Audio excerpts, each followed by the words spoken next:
السلام عليكم ورحمة الله وبركاته. الحمد لله نحمده ونستعينه ونستغفره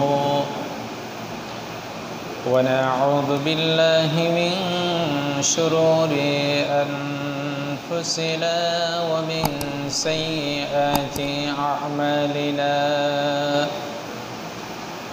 من يهده الله فلا مضل له ومن يضلله فلا هادي له. ونشهد أن لا إله إلا الله وحده لا شريك له. ونشهد أن سيدنا وحبيبنا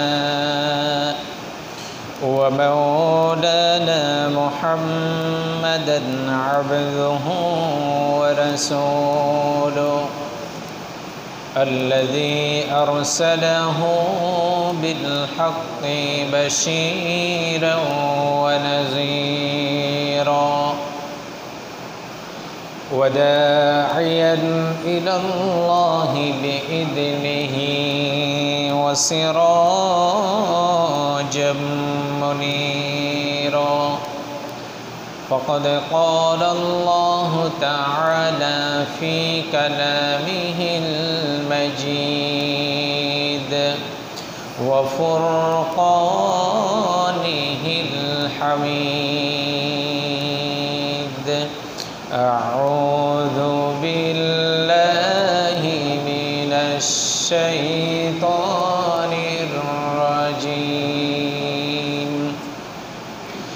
بسم الله الرحمن الرحيم. إن الله وملائكته يصلون على النبي يا أيها الذين آمنوا صلوا عليه وسلموا تسليما. اللهم صل على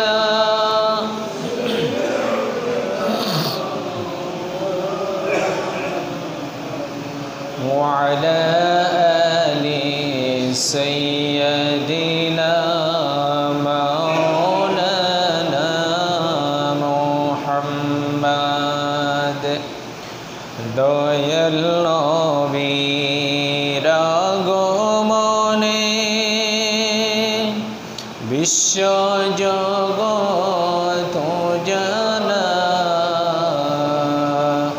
কুল কায়নাতে দরুদ পড়ে বিশ্ব নবী মুস্তাফা। আল্লাহুম্মা সাল্লি আলা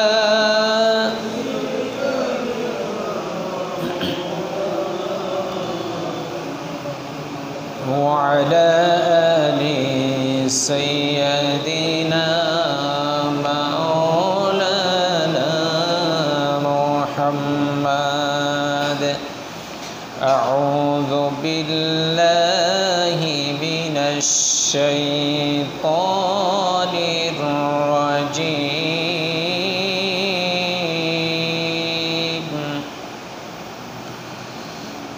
بسم الله الرحمن الرحيم. وإذ قال عيسى ابن مريم يا بني إسرائيل إني رسول الله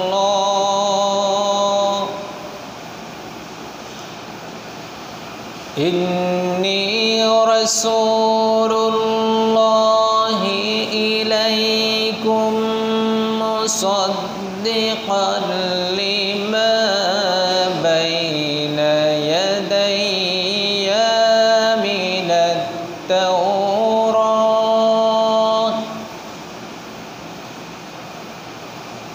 من التوراة ومبشرا برسول يأتي من بعد اسمه أحمد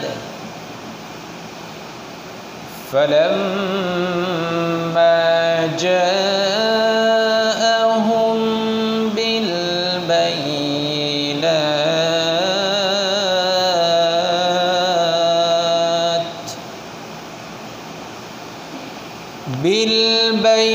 بالبينات قالوا هذا سحر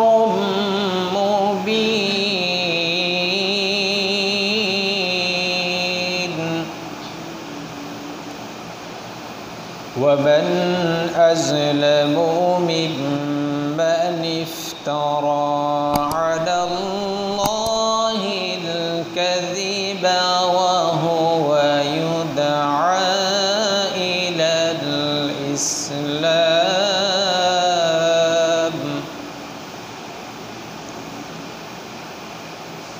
وهو يدعى إلى الإسلام والله لا يهدي القوم الظالمين.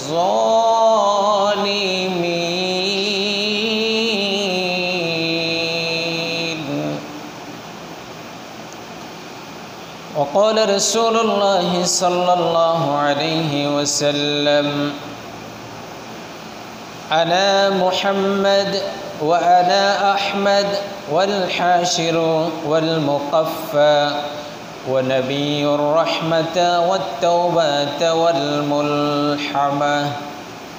صدق الله مولانا العظيم وصدق رسوله النبي الكريم ونحن على ذلك من الشاهدين والشاكرين.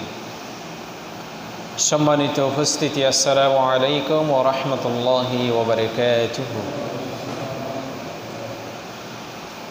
মহান মাবুদের কাছে, মহান মনিবের কাছে শুকরিয়া যে আল্লাহ সুবহানাহু ওয়া তাআলা তার রহমত দয়ার সাগর আমাদের উপরে দিয়ে যে আল্লাহ রাব্বুল আলামিন আমাদেরকে রহমতের ভিতরে রেখেছেন, এই জন্য আল্লাহ সুবহানাহু ওয়া তাআলার দরবারে সকলে বলি আলহামদুলিল্লাহ।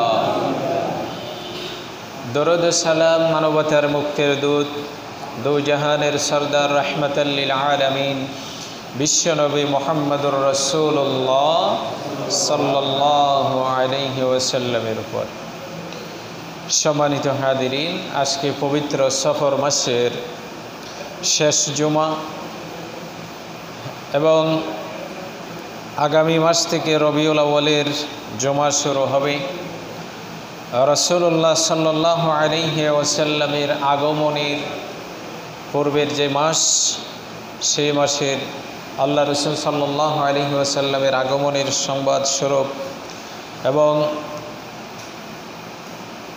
ইসলামী জীবন ব্যবস্থার ভিতরে শিরক এবং ঈমানের ভিতরে পার্থক্য সৃষ্টি করার ক্ষেত্রে কিছু যে পার্থক্য আছে, সেই বিষয়গুলোকে নিয়ে আজকে আপনাদের সামনে আমাদের আলোচনার ধারাবাহিকতা সূরা আস-সাফের 6 এবং 7 নম্বর আয়াত আপনাদের সামনে তেলাওয়াত করেছি।